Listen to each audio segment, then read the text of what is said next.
Рукоплескали меломаны и Шамилю Мунасыпову.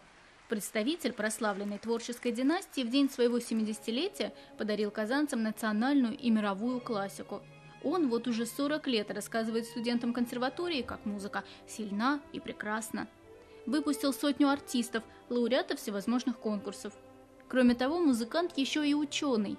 В пример его книга «Портреты деятелей искусств». Такое название получил увлекательный анализ роли татарстанцев в мировой культуре. Многих из своих героев Мунасыпов знал лично, как Бакиур Манче, который был соседом и другом. Мне посчастливилось общаться с очень многими выдающимися деятелями культуры Татарстана, вот, начиная с Урманче. Вот, он был моим соседом с одной стороны. Вот, мы с ним очень долго общались, и, правда, у нас дружба такая. Он был намного старше меня, конечно, он до 93 лет дожил.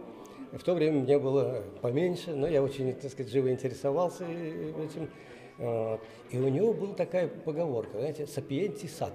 Это по латыни означает «только посвященный узнает».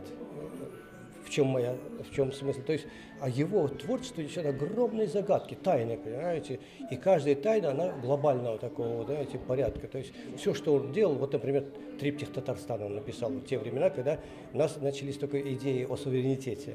И он что, огромных 3 полотна, на одном полотне центральная Казань с башней Сюмбики, то есть, вот, мусульманские какие-то вещи. С левой стороны град Свияжск с его христианской архитектурой.